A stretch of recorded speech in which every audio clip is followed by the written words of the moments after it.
Mesdames et messieurs les journalistes, bonsoir.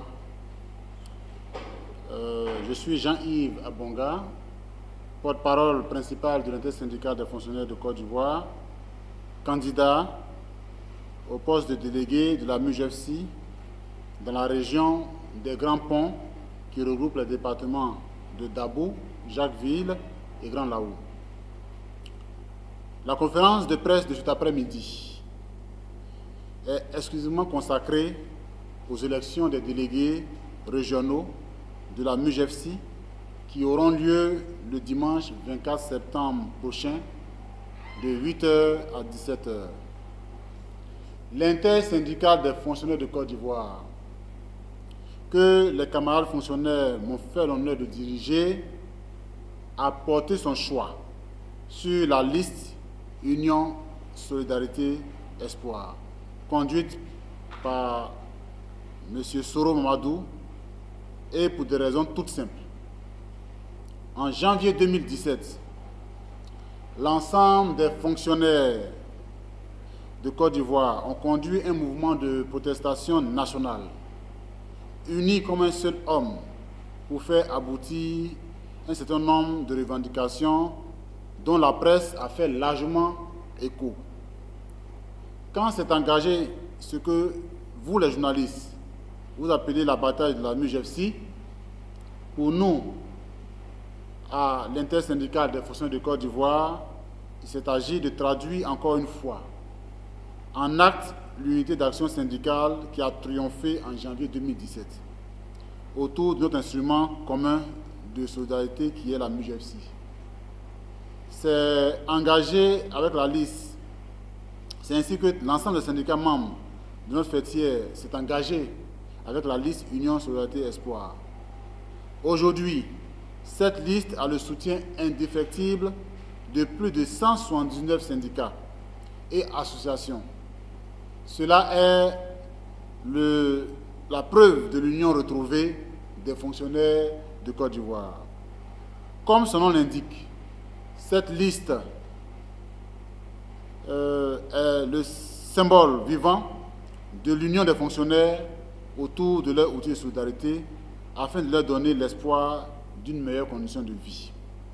Ce dimanche, il s'agira de la première étape de la mise en place des institutions de la MUJFC.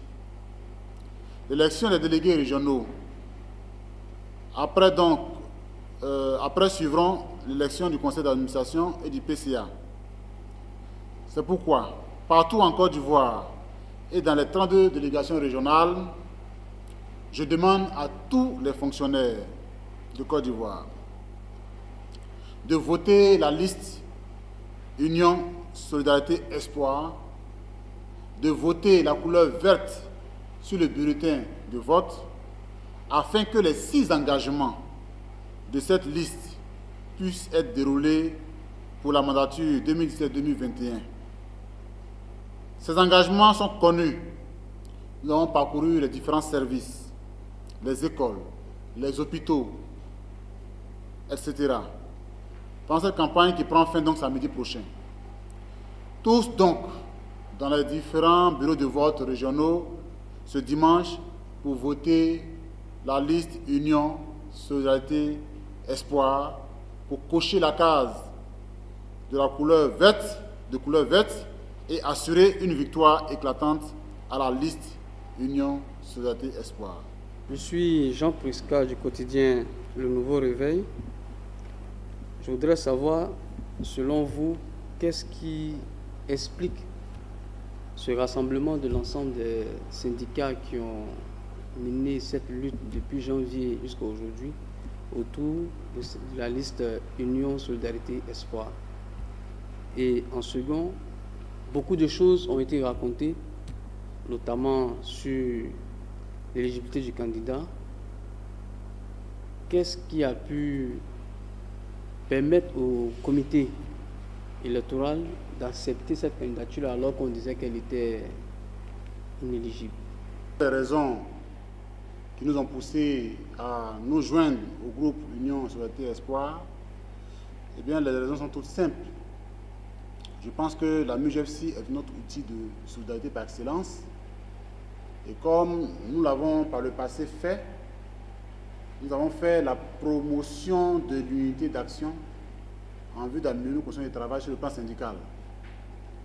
Étant donc partisan de la mise en commun de l'unité d'action, lorsque le PCA sortant nous a tendu la main, on l'a saisi parce qu'il y avait déjà un bilan qui était satisfaisant.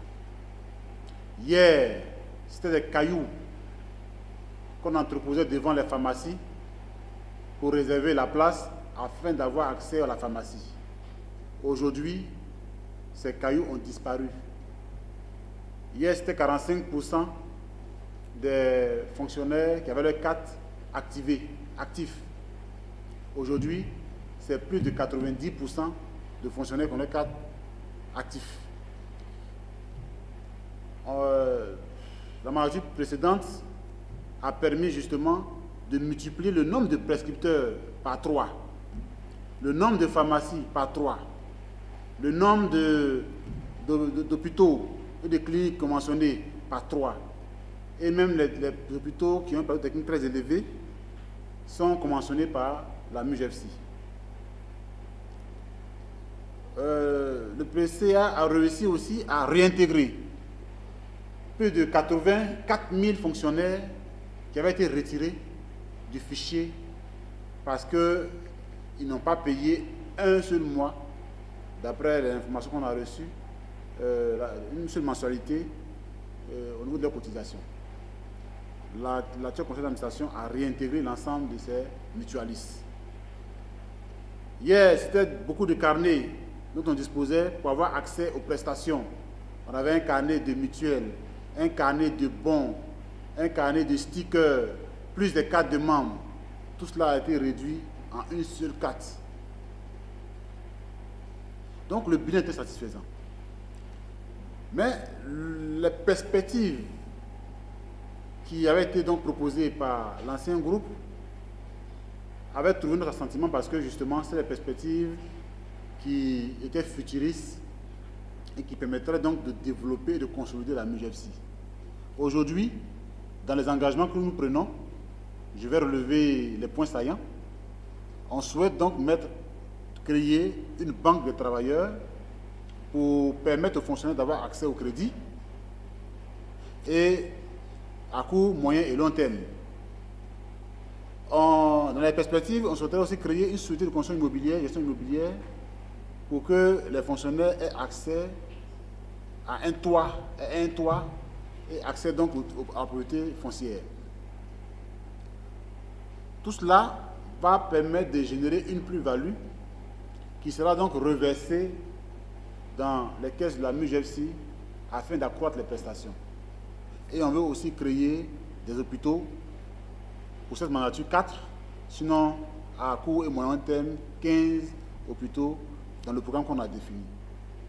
Donc, toutes les forces vives se sont rassemblées et pendant 2 mois, on a conçu ce programme.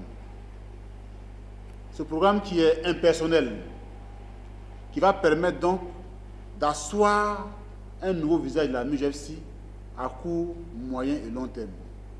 On veut se donner du temps pour transformer la MUJFC afin de faciliter l'accès aux prestations pour les fonctionnaires ivoiriens.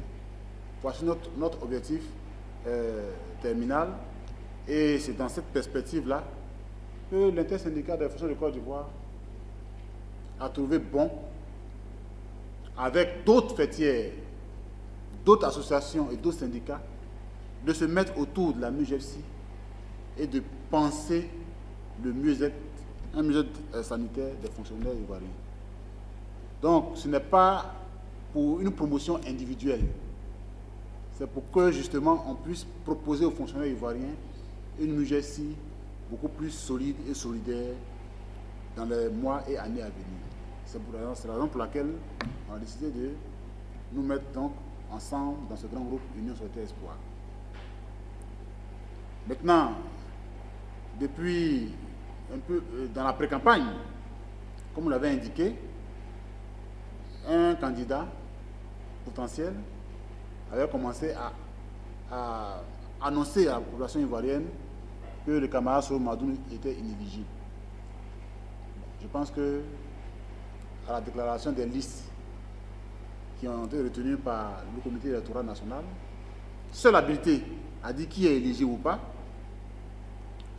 Je pense que déjà, à travers cette publication, ça montre clairement que le camarade qui a fait cette déclaration tapageuse par le passé est dans le faux. Mais mieux, si vous lisez la décision qui a annoncé la publication des candidatures, vous verrez que c'est le camarade en question qui a commencé à dire que le camarade Soro était inéligible. C'est lui qui a vu sa candidature contestée. Puisque un camarade, un collègue d'Odéné a déposé une plainte auprès du comité électoral pour signifier que le camarade Mesme Komoye avait été donc muté à Odéné et que lui n'a pas vu le camarade Mesme prendre service à Odéné. Or, c'est en étant en service dans une région que tu peux être candidat dans la région. Mais nous sommes des démocrates. On ne veut pas venir épiloguer sur ces questions. Le comité électoral qui est seul habilité à dire qui est candidat ou pas, a décidé que notre liste est éligible. A aussi décidé que la liste contestée là est aussi éligible. On s'en tient à ça et puis nous allons aux élections. Voilà ce que je peux donc indiquer. Nous sommes des démocrates et comme nous sommes persuadés de gagner, on va gagner parce que les fonctionnaires ivoiriens auront fait le choix de l'unité et non le choix d'une personne solitaire qui veut forcément avoir l'ambition pour eux. Les élections, c'est pour le 24 septembre et elles se tiendront en un seul lieu de vote qui est le collège moderne du Plateau. Oui, pour la région d'Abidjan, est-ce que vous ne trouvez pas que c'est un seul point de vote n'est pas un frein à la mobilisation de l'ensemble des fonctionnaires quand on sait que Abidjan regroupe le plus grand nombre de fonctionnaires? Bien, merci beaucoup. Comme je l'ai indiqué, c'est la commission électorale qui est seule habilitée à définir le processus électoral. Mais ce que je peux dire en tant que candidat, c'est que cette élection a un coût. Et c'est sur les cotisations des membres que nous puissions pour organiser les élections. Donc, on veut vraiment minimiser les dépenses liées aux élections pour ne pas épuiser les cotisations des membres. Puisque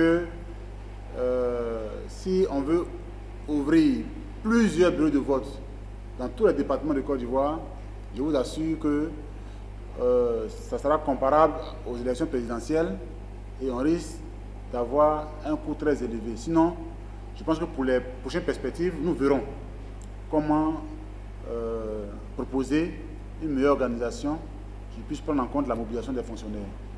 Voilà ce que je peux donc dire là-dessus. Mais je pense que c'est au comité électoral de pouvoir répondre véritablement à cette question-là. Comme nous sommes des candidats pour l'instant, on nous a dit c'est au collège moderne du Plateau. Bon, on se rendra au collège moderne du Plateau, voir la quarantaine de bureaux de vote qui vont ouvrir là-bas. Ivoire TV, Ivoire TV.